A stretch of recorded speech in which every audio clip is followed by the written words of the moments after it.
It's time for me to come clean. I've been wrong about things. I've been wrong about things about knives, possibly even on this channel. But that's the way it's supposed to be. What do I mean by that? Well, we're going to talk about that and more on today's episode number 218 of Knife AQ, the series where I answer all your questions, sharp or dull. Let's get into it.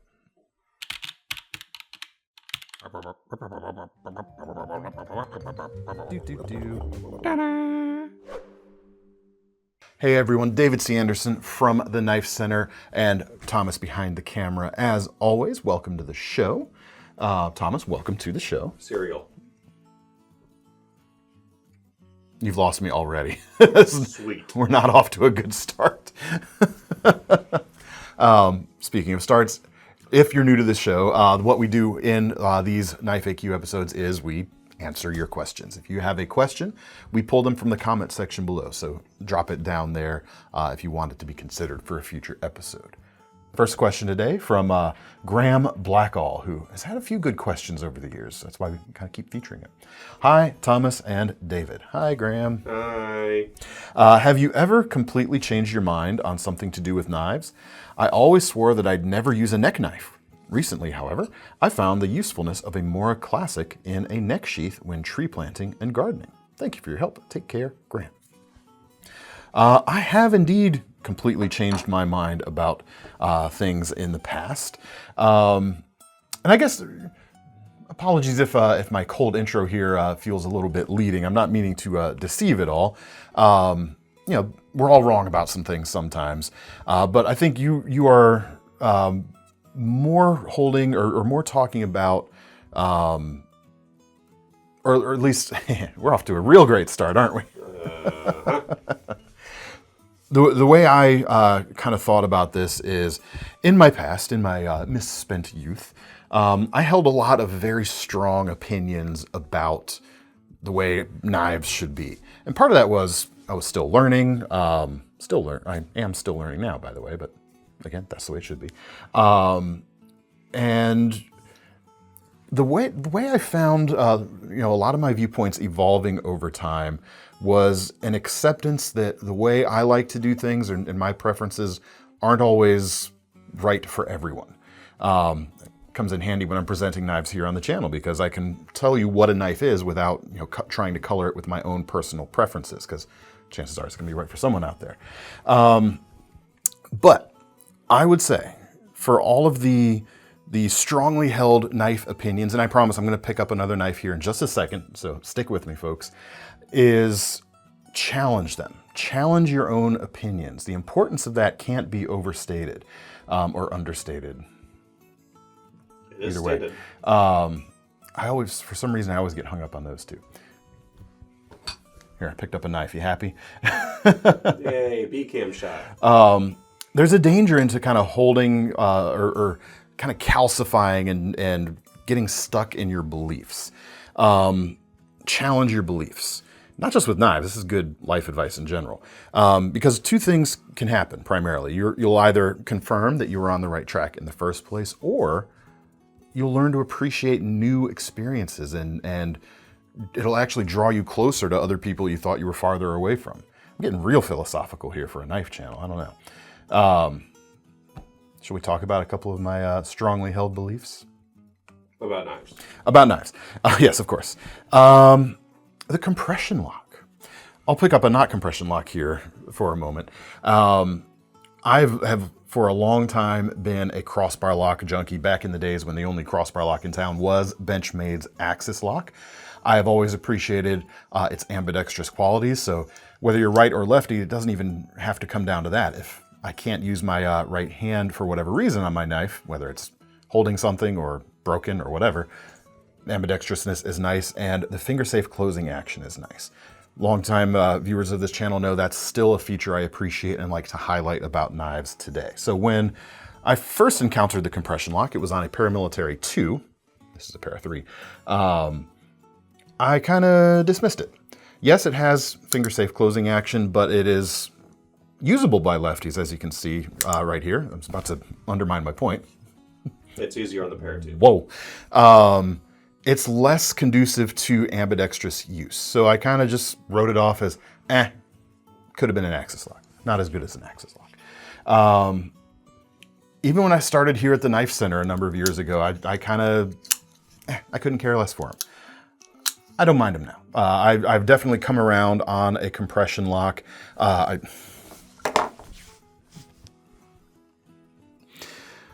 Danger. Not so much paramilitary, maybe a little more JROTC. Something like that. The compression lock is nice. It's reliable. There's no, risk of like breaking an Omega spring like you might have on a crossbar lock. They're very strong the way they work. They're simple and reliable in the way a good frame lock is. I know it's not just a reverse liner lock. That's another kind of misnomer about it. I learned to appreciate it for what it was as opposed to comparing it to something else that I had a strong preference for. Again, not just in knives. That is a good life lesson, I think. Beyond that, I'll pick up this bailout I showed here just a moment ago, the Benchmade bailout. Tontos. They weren't for me, but gradually grew to see the utility of them. And it wasn't this knife specifically that changed my mind about Tontos. It was actually the Hogue, what was it, the EX03, I want to say. If I were on the ball, I would have pulled one of those for this video, actually. I actually won that at a random drawing at Blade Show way back in the day, it seems now. And I challenged myself to use it as my everyday carry, even though I'd kind of, it's like, no, drop point's the only right there. Drop point. And you know what? I came around to it. I ceased to kind of hold it at arm's length and say, it's a Tonto, I don't want it. I still don't have many Tontos in my collection. In fact, nowadays, I think, not this bailout, but my bailout might be the only Tonto I have anymore. The question is how many reverse Tontos? Listen, you shut your mouth right now. Not a chance. Tonto is nice. The kind of revelation, if you want to call it, that I had about the Tonto shape as I underwent that experiment with that Hogue is this leading, or this change in the edge right here, that secondary point almost becomes a tool unto itself. Like, yeah, you can use the leading edge for chisel-like tasks and use the standard edge for standard push cuts and that sort of thing. But I found myself really taking advantage of that secondary point. I would come in, open up boxes with it real easily because it would present a real shallow cut line going in like that. It also kind of functions as like a single deep serration. If you're cutting through rope or something like that, going back and forth with the point on that saws through quite nicely. So that's how I use a Tonto. There are, of course, many uses for a Tonto blade, but I definitely changed my mind on that. I was wrong to completely dismiss them. So there you go. There's that. Reverse Tontos are next. I want to say never. He's growing as a person, guys. I want to say never, but that would undermine the point I'm trying to make here. So Checkmate. Listen, I'll just call it something else. A rose by any other name still smells as sweet, right? The other one, kind of one of the most recent significant things I've changed my mind on is button locks in certain scenarios. Let me start by just briefly showing my CGRB Maximal design, which I designed. You've heard me talk about this as something that could be my default knife recommendation. It has features, both between the lock and the size and shape, etc., that would make it easy for me to say, just go get this and you'll be in good shape. I don't have to know too much about your needs to say, this will probably suit you well. One of those things was ambidextrous use and finger-safe closing. That's something I wanted to be able to offer in my quote-unquote default knife recommendation. And for a long time, button locks were a lock type that would allow both of those things. But one of the other kind of points of the design like the Maximal is I wanted to be able to recommend it to both beginners and enthusiasts alike. And I've grown less comfortable recommending button locks to like the knife uninitiated or the non-knife fanatics. For the simple reason that it is possible, depending on how you're holding and manipulating the knife, to accidentally disengage that button if you're not holding it, and if you don't know what you're doing and not holding it correctly, so to speak. Is it likely to happen? It depends on the knife. Some are less prone to it than others. Folks know the Kaiser Amicus for a while was my default knife recommendation. It wasn't perfect for my list, but it was about the closest you could get at a price I wanted it that recommendation to come in at. Words. The Civivi Altus is another one on the short list. It's a bit more expensive. It's like $70 or so. The button lock on this particular knife is less prone to accidental disengagement than some, but it still could be a thing. I've used the Altus plenty and I've never had a problem with it. But again, this is something if someone is real brand new to the world of knives, just getting into it, knows they need something, I'd rather remove that little bit of potential for mistakes right there. So button locks, in my opinion now, are a knife enthusiast's feature, not something I'm entirely comfortable recommending for beginners. It's a good knife, the Altus, don't get me wrong.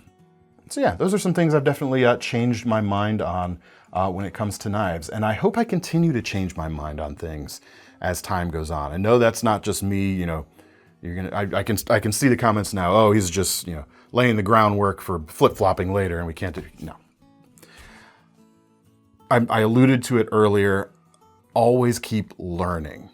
Challenge your assumptions and always keep learning. Challenging your assumptions is one way you can do that.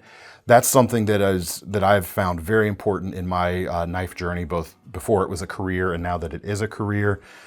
I don't ever want to get to a place where I know everything about knives, because one, I think it's impossible.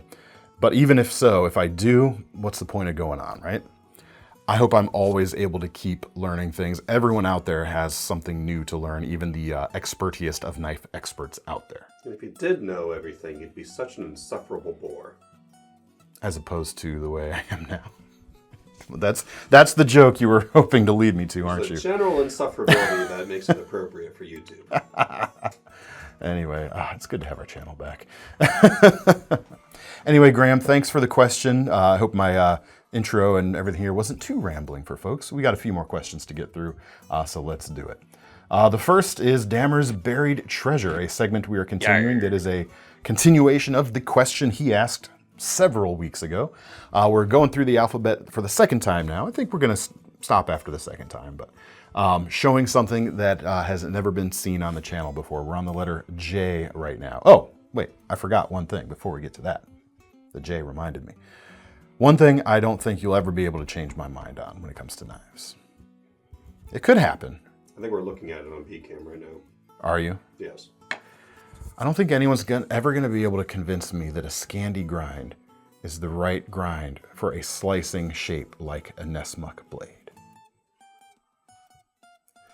If that's your thing, though, I'm not going to get too bent out of shape. Anyway, Jay. But that is a strongly held knife belief of mine. I've tried to challenge those assumptions, and I think I've come out, further emboldened in my original assumption. J. John Kubasek, even though it's his first name, on our site. When you go to the brand page, they're sorted by first name. John Kubasek's a custom knife designer, and he's done the credit card knife series with Boker, but it was actually a custom knife first, and I can't find any evidence that we've ever shown one of his custom credit card knives on the channel. This is the Creditor 2 Sharkbite version. It's on sale at the moment for $165 and some change. It is, a single-sided frame lock with a chisel ground blade to keep the edge right up against that frame. That is credit card sized. If you wanted to throw that in an actual credit card slot in your wallet, you could do so. I would take the deep carry pocket clip off if you did that, but the pocket clip's there if you want it. Great fifth pocket carry if you've got credit card space in that pocket. One hand opening. The blade here is really interesting. Titanium handle is backing up a D2 blade with a carbon fiber covering on the front. That is pretty cool. And the Sharkbite indication here is this little jog in the edge itself. Right on this backside, it's not sharp, but the sharpened edge does start right here at the apex of that little triangle, coming out to the standard edge, chisel ground though, as I mentioned. It's kind of a neat feature. If if you got something aggressive, kind of like a tanto point in a way, you could saw with that point. You could even notch, string or something in there and just pull back, and it should slice rather neatly that way as well. Very cool piece. The carbon fiber on top of the steel really creates something different and something that I have not seen before. And neither has the channel until now. There you go. Thank you, Damyr, once again for your original question. All right, now come to the lightning round for today. First question, Brian Matthews. Hey, DCA, love the videos. Budget hollow grind knives in a stainless steel, parentheses, not the Elementum. That's fidget friendly. Lightning round, 3, 2, 1, go. CGRB Bologna, Civivi Klingman. You're supposed to talk a little bit more, maybe. Nope, time's up. No, I want to talk a little bit more. Big surprise. The Bologna is about $53, so quite budget. It's actually compound ground Tanto, and it's a crossbar lock. Two of the things that talk about. Anyway, hollow ground at the back. Leading edge is flat ground. The crossbar lock. Do that all day. That's fidget friendly. The new Civivi Klingman, a Taylor Martin design, just about $63 for the base model. Nitro V, kind of classic trapper inspiration for this modern folder. Nicely hollow ground. It's got a liner lock and a really snappy detent, making that such a satisfying thing to, so satisfying. It's also got a front flipper. I haven't changed my mind yet about front flippers either. They haven't changed their mind about you yet either. That being said, the one on the Klingman tends to work pretty well for me. Hope that helps. Next question, Sam Spade. Are all my MagnaCut knives going to suddenly become the homely girl at the high school dance now that MagnaMax has arrived? Seems like MagnaCut was unanimously the prom queen just a minute ago. I will say, we as humans are kind of programmed to be excited by bright new shiny objects, and that's not just a marketing thing. I think that's evolution. Was there a lot of hype around MagnaCut? Almost certainly. Will there be a lot of hype around MagnaMax? Almost certainly. But it's important to remember, cut through the hype. I hope we're able to do that a little bit with these FAQ videos. What is MagnaCut versus MagnaMax? Well, MagnaCut had a lot of hype because it was the first stainless steel to bring high toughness and high edge retention together in a way that no other stainless has been able to manage heretofore.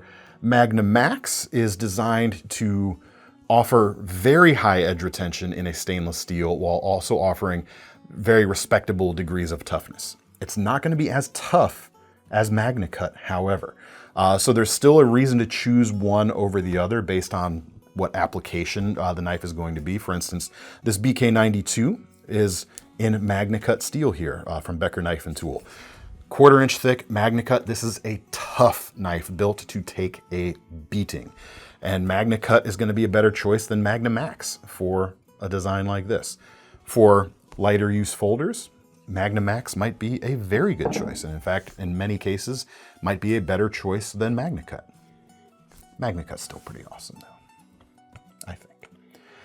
Anyway, also there's no MagnaMax currently out there, as far as I know. Some custom folks, I don't know if any custom folks have gotten anything out yet. We'll find out at Blade. We'll find out at Blade.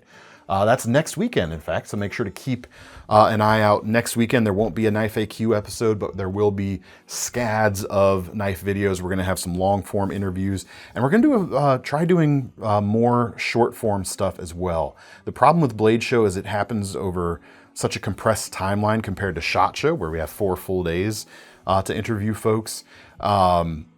In order to try and cover more companies this time, we're gonna try to do some more short form stuff in addition to select longer form interviews. At least that's the plan right now.